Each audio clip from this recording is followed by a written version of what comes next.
I've always loved the sound of fresh snow coming down. It's like nature's version of a rare event, quiet, fleeting, and impossible to control. Most nights, winter is just cold and inconvenient. But every once in a while, it feels like the world hits mute, and you get this strange urge to step outside and actually witness it. I'm not even the go for a hike kind of person, not normally. But when snow starts falling, something in me switches on. That night, the weird part is, it wasn't even supposed to snow. Before we go any further, if you enjoy slow burn stories that start quiet and turn unsettling, consider subscribing and leaving a quick like. Now here's why I remember that detail so clearly. And as you listen, tell me in the comments, what would you do if you heard a child's voice in the woods when you knew you were alone? I remember that clearly because I'm the type who checks the forecast way too often in the winter. I was in my room, book in hand, when it began suddenly, like someone flipped a switch. At first I didn't notice. Then I looked out and the ground was already turning white, fast, thick flakes, quiet streets. The kind of snowfall that makes everything look untouched. And I knew instantly what I wanted to do. I grabbed my keys and drove a few minutes to a local trail, one of those spots that's technically not deep wilderness, but it's close enough that once you're in there, it feels like the world disappears. It's usually empty, especially at night. I stepped out, stood there for a second just listening, and started walking. I didn't have a plan. I just wanted to go far enough in that I could stop hearing the road, stop seeing any lights, and really take in the snow. And after a while, maybe 20 minutes, I finally got what I came for. Total stillness. No cars, no people, just that soft, steady fall. I stopped, and the moment I did, I heard something that didn't belong in that silence. A kid's voice. It took me a second to even accept what my ears were telling me. I told myself it had to be my imagination, wind, branches, some weird echo until I heard it again, clearer this time. A little boy calling out a casual, "Hi." On paper, that sounds harmless. In that moment, alone in the woods at night, it felt wrong. Like the kind of thing your brain immediately tries to explain away, because the alternative doesn't make sense. I spun around, scanning the trees. Nothing. What made it worse was I couldn't place the direction. It didn't sound like it came from one spot. It felt like it could have come from anywhere. I turned in a slow circle, waiting for movement, for a silhouette, for anything at all. Still nothing. I actually started backing up, thinking, okay, time to be smart and leave. Then the voice came again closer, and this time almost playful. Up here. Before I could even think about how strange that was, my eyes shot upward, and there he was. A little boy, maybe 9 years old, sitting on a branch in a tree not far from me like it was the most normal thing in the world. He was dressed for the cold, bundled up like he belonged outside. Except for one detail that made my stomach drop. The lowest branch on that tree was ridiculously high off the ground. I'm talking high enough that an adult would struggle to get up there without help. And the trunk was straight, no easy footholds, no broken limbs to climb from. For a split second, just seeing him actually calmed me down. It's weird, but it felt better to see the source of the voice than to imagine it coming from nowhere. So I walked closer, slowly, keeping my eyes on him the whole time. He smiled. Not a normal smile. It was too wide, too fixed, like someone copying the idea of a grin without really knowing how it's supposed to look. Then, I looked down. There weren't any footprints around the tree. Not one. Snow had been falling long enough that any fresh tracks would have stood out immediately.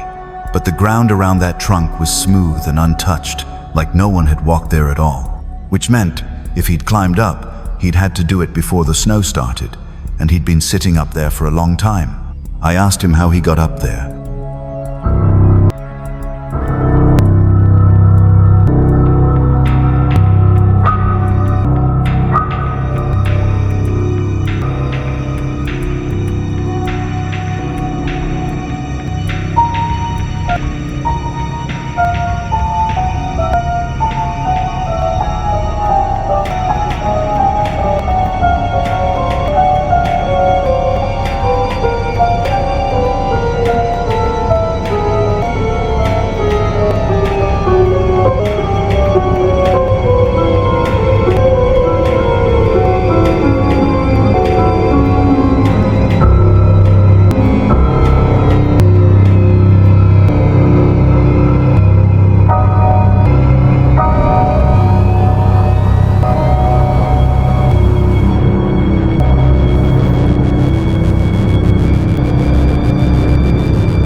about a mile and a half away.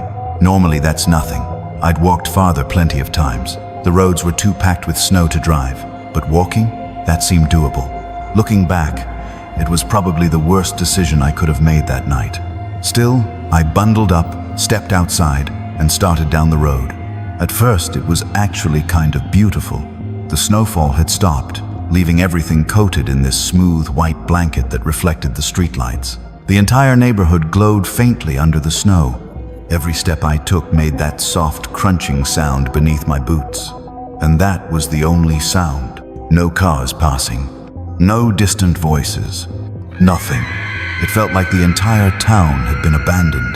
About halfway to Ryan's place, the road passes through a stretch where there are no houses at all. Just trees lining both sides and a few empty lots. During the day, it's completely ordinary. But that night, it felt different. That was the moment it really hit me, just how alone I was out there. The road looked endless, disappearing into darkness between the trees. For the first time since leaving the house, a strange feeling crept into my chest. Still, I kept walking. Then, I saw headlights. They appeared far ahead, faint through the drifting snow, slowly getting brighter as they approached from the direction I was heading. I stopped and watched. As the lights came closer, I realized it was a snowplow. It was crawling down the road at a slow, steady pace, probably trying to clear at least one path through the storm's aftermath. Then, something strange happened. Without warning, the truck jerked sharply to the side. Not a gentle drift. A hard, sudden turn like the driver had either lost control or tried to avoid something in the road. The plow slid across the snow and disappeared off the pavement into the trees. A dull crash echoed through the quiet. Then everything went silent again. My first reaction was immediate. Someone had just wrecked. I started running toward the spot where the headlights vanished. The snow was deep enough that every step slowed me down, but the thought of someone trapped in that truck pushed me forward. It took a couple minutes to reach the edge of the road. The tire tracks were easy to follow. They cut sharply off the pavement and led straight into the tree line. I followed them through the snow until the truck finally came into view. The plow had slammed directly into a large tree. The front end was crumpled. Its headlights were still shining into the snow, and the engine was still running. I hurried to the driver's side, already bracing myself for what I might see.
I stayed at Ryan's house that night. There was no way I was walking back through those woods in the dark after everything that had happened. The next morning, after the roads were finally cleared, Ryan's dad drove me home. Years have passed since then, and I've replayed that night in my head more times than I can count. Every time I reach the same conclusion. Either I witnessed something I still can't explain, or my mind created an entire event that never existed. And honestly, I'm not sure which possibility is more terrifying. And just when I thought winter couldn't get any stranger, I heard a story from someone else, someone who still can't explain what followed him home. The last story comes from someone named Sebastian, though everyone just calls him CB. This happened years ago, when he was still in high school. Back then, CB attended a private school in a nearby city, which meant every single day started and ended the same way. A train ride.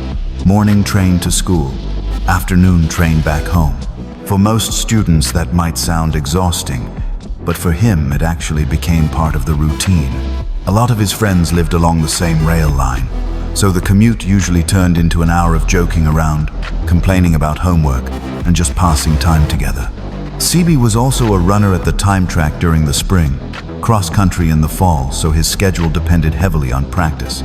On normal days, he caught the earlier train home when school ended, and the cars were usually half empty, just a handful of students heading back to their neighborhoods. But during the season, practice stretched late into the evening, and that meant the train ride home was very different. Instead of students, the cars filled up with tired commuters returning from work, people in coats and briefcases, everyone quiet, everyone ready to get home.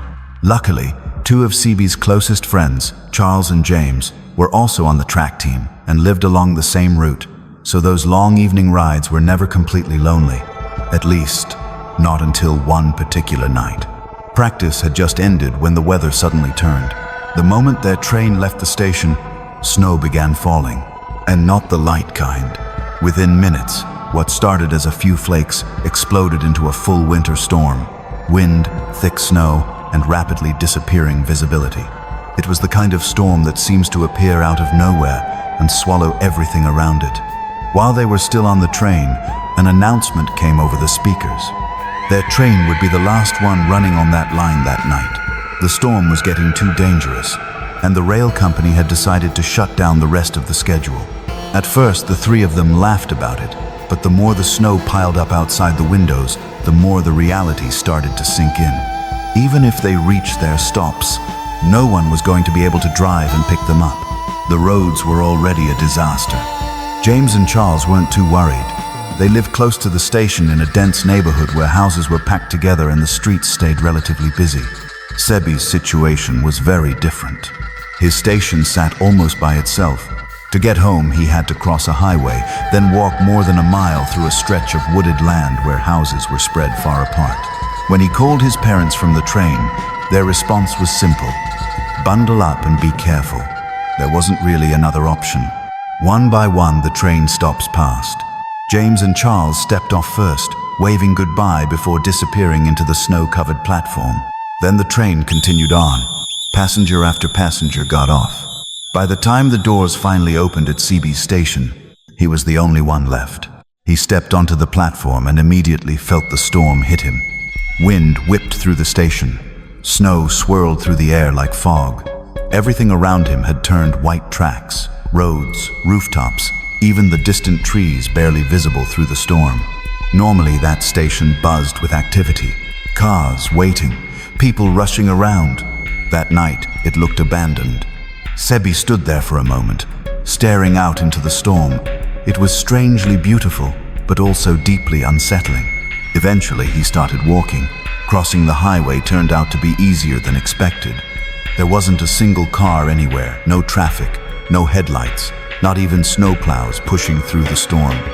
The entire road was empty. On the other side of the highway lay the woods. Technically, there was a longer route that followed the main road home, but it would add a huge detour in weather like that. So CB made the decision most people in his situation probably would. He cut through the woods. At first, the walk felt almost peaceful. Snow dampened every sound, and the forest seemed to swallow the storm around him. The only noise was the crunch of his boots and the wind threading through bare branches. He kept his head down while walking, focusing on each step so he wouldn't slip. Then he looked up, and his entire body locked up. Standing about 30 yards ahead on the narrow path was a man, just standing there, facing directly toward him. At first, Sebi's brain refused to process what he was seeing, because the man wasn't dressed for the weather at all, not even close. In the middle of a raging snowstorm, the guy was wearing nothing more than a short-sleeved shirt and a pair of shorts. But that wasn't the worst part. The worst part was his face. He was smiling, not a normal smile. It stretched too wide, twisting across his face in a way that made Sebi's stomach tighten instantly. For several seconds, neither of them moved. Sebi stood frozen, trying to figure out what he was looking at. A lost person, someone mentally unstable, some strange misunderstanding. Then the man screamed. Without warning, he lunged forward and began charging straight toward him. Sebi snapped out of the paralysis instantly. He spun around and ran. The snow made it almost impossible to move fast, each step sinking deep into the ground as panic surged through his chest. Behind him, the sound of movement followed, fast, aggressive, relentless. He didn't dare look back. He just ran. The chase felt endless. 5 minutes, 10. It was impossible to tell. Finally, he burst out of the woods and stumbled onto the road near his neighborhood. Only then did he turn around. The forest behind him was empty. No sign of the man. But that didn't make him feel better. If anything, it made it worse. Because the snow on the ground showed only one set of footprints. His. The rest of the walk home felt like a nightmare he couldn't wake up from. Every step he took left a clear trail in the snow, and the thought kept repeating in his mind, if that man wanted to follow him, it would be incredibly easy. When Sebi finally reached his house, his parents were relieved to see him safe. That relief didn't last long once he told them what had happened. His father immediately wanted to go out and search for the man, convinced someone dangerous was wandering around their neighborhood. But his mother insisted they call the police instead. Hours passed. Eventually, the house grew quiet. His parents went to bed, believing the situation was under control. Sebi tried to act calm too, but inside, his thoughts wouldn't stop circling back to that smile and the way the man had screamed before running toward him. Something about it felt deeply wrong, like my brain couldn't file it under anything normal. And there was still one question he couldn't shake. How had someone dressed like that survived even a few minutes in that kind of cold? Eventually, he went to his room and tried to sleep, but sleep never came. Instead, he lay there in the dark, staring at the ceiling, replaying the encounter over and over in his mind. Hours passed. Then suddenly, a sharp scraping noise rattled against his bedroom window. He sat up immediately. At first, he assumed a branch from the nearby tree had blown against the glass. That happened sometimes during storms. So he got up and walked over to move it.